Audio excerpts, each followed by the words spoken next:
Your prefrontal cortex burns more glucose predicting tomorrow than solving today. Biology wired you to fear unlit paths, but uncertainty isn't a survival threat. It's just empty space. Leave tomorrow in the dark. You wake up. The sun barely touches the horizon. Yet your mind is already running through meetings, messages, and conversations that haven't happened. You are carrying tomorrow's weight in hands meant only to hold today. There is a quiet violence in anticipation. It pulls you forward before you are ready. It makes you rush through the present to reach a future that does not exist. The ancient Stoics understood this pull. They watched men exhaust themselves chasing shadows. They saw how quickly a calm mind becomes a storm when it tries to map every possible outcome. Seneca wrote to Lucilius about the danger of borrowing trouble from a day that has not arrived. He warned that we suffer more in imagination than in reality. Yet here we are, centuries later, doing the exact same thing. We build mental models of tomorrow. We rehearse failures. We draft apologies. We prepare defenses against conversations that may never occur. Why do we do this? Because stillness feels dangerous. Because an unscripted day feels like a risk. But what if the risk is actually the script itself? I want to share a simple truth with you. A truth that will feel uncomfortable at first. The future is not yours to hold. It is not a weight to carry. It is a horizon. You can walk toward it, but you cannot step onto it until you arrive. Let us sit with that. Let us watch how your mind tries to argue against it. We will come back to the architect of this illusion shortly. First, we need to understand the foundation. Consider the Roman Emperor Marcus Aurelius. He ruled an empire stretched thin by plague, war, and betrayal. His nights were filled with reports of advancing armies and failing harvests. He could have spent every waking hour plotting defenses, calculating grain reserves, or drafting contingency plans. Instead, he wrote private notes to himself. He reminded himself that the present moment is the only territory he truly commands. He focused on his own character, his own actions, his own breath. He did not ignore tomorrow. He simply refused to let it colonize today.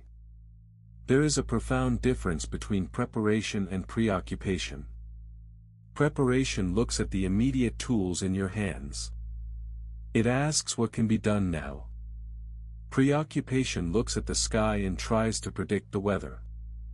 It asks what might happen next week, next month, next year. The Stoics called this the division of control. Not a list of rules. A quiet observation of reality. You control your attention. You control your response. You control your posture when the ground shakes. You do not control the earthquake. Think of a ship sailing through narrow straits. The captain watches the water. He adjusts the sails. He reads the wind. He does not spend his energy imagining storms that might strike 3 ports away. If he does, he misses the reef in front of him. Your life is that ship. Tomorrow is the distant port. Today is the water beneath your hull. When you carry tomorrow, you add unnecessary ballast. You sink deeper into the present. You move slower. You see less. You react poorly. This is not a call to abandon planning. It is a call to abandon phantom burdens. We will return to the captain's compass later. For now, notice how often you check the compass instead of steering the wheel. Notice how your shoulders tighten when you think about next week. Notice how your breath shortens. Notice how the present moment fades into a gray blur. The mind is a magnificent tool. But it is a terrible master. When it runs unchecked into the future, it creates ghosts. It haunts itself. The Stoic answer is not to stop thinking. It is to anchor thought. To tether it to the here. To the task. To the breath. Let that anchor drop. Listen to the chain hit the floor. Feel the shift. Now look around you. Look at the screens in your hand. Look at the calendars on your wall. Look at the endless stream of notifications that arrive before you even process the last one. We live in an age of hyper-anticipation. Algorithms predict what you want before you know you want it. Employers demand 5-year plans from people who barely know what they will eat for lunch. Friends share milestones that make you question your own timeline. The pressure to map the future is everywhere. It whispers that you are falling behind if you are not already ahead. It tells you to optimize, to forecast, to secure. But optimization without presence is just exhaustion with better lighting. Think about your last week. How many hours did you spend worrying about a meeting that went fine? How many evenings did you ruin thinking about a conversation you hadn't had yet? How many quiet mornings were stolen by a calendar reminder for something you couldn't control anyway? The modern world sells certainty as a product. It packages it as success, as peace, as freedom. But certainty is a mirage. It vanishes the moment you reach for it. I want to ask you a question. Which of these resonates more with your daily experience? 1. The quiet dread of an unstructured day. 2. The heavy fatigue of a fully scheduled week. 3. The strange relief of a sudden cancellation. Take your time. Sit with it. There is no wrong answer. Only observation. Most people choose the heavy fatigue. They mistake exhaustion for purpose. They believe that carrying tomorrow means they are responsible. But responsibility does not mean burden. Responsibility means doing the right thing, right now. The illusion of control is a heavy coat in summer. You wear it because you were told to dress for winter. You sweat. You slow down. You complain about the heat. But you never take the coat off. You can take it off. You can step into the light. You can let the air touch your skin. We will come back to this coat in a moment. I want to show you how to unbutton it. How to lay it down. How to walk without it. The first step is simple. Stop negotiating with ghosts. When a future worry appears, name it. Call it what it is. A projection. A possibility. Not a fact. Facts only exist in the present. Everything else is weather. How do you practice this? Not by reading more. Not by listening longer. By doing less, with more attention. Start with your hands. Place them on a table. Feel the surface. Notice the temperature.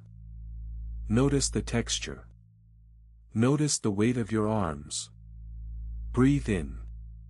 Breathe out. Do not rush. This is the only place your life actually happens. Not in the memory of yesterday. Not in the blueprint of tomorrow. Right here. On the surface. Under your skin. When your mind drifts forward, gently bring it back. Do not scold yourself. Just return. Like a boat returning to shore. Like a bird returning to its branch. Try a simple exercise this week. Choose 1 hour each day. Turn off the screen. Leave the schedule behind. Sit with a single task. Wash a cup. Write a letter. Walk without a destination. Watch the light change on a wall. Notice how the hour stretches. Notice how the noise fades. Notice how your shoulders drop. This is not meditation. This is reality. You are simply allowing yourself to occupy the space you already inhabit.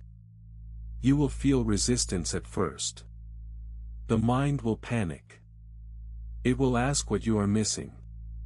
It will warn you of danger. It will try to pull you back to the calendar. Let it panic. Let it warn. Do not follow it. Watch it from a distance. Like watching clouds pass over a mountain.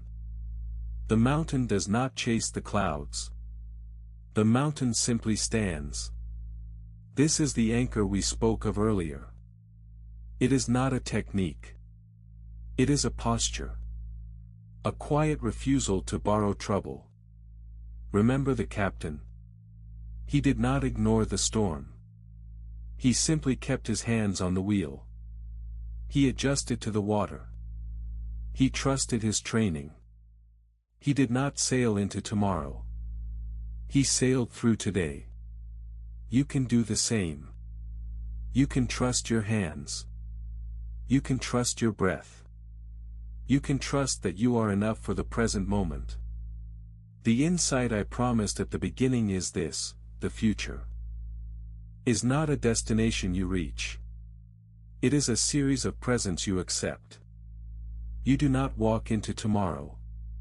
You walk into today, and tomorrow arrives. Every moment you spend carrying tomorrow is a moment you steal from today. And today is the only place where you can actually live. Let that sink in. Let it settle in your bones. You do not need to hold the horizon.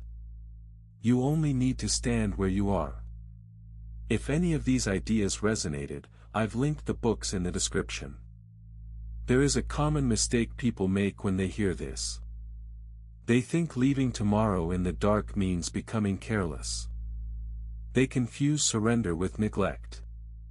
But surrender is not weakness. It is clarity. It is knowing where your power ends and where the world begins. You still plant seeds. You still tend the soil. You still water what you have placed in the ground. But you do not dig them up every morning to check if they have grown. You trust the process. You trust the season. You trust the earth. The Stoic path is not a path of inaction. It is a path of precise action. Action rooted in the present. Action that does not bleed into phantom futures.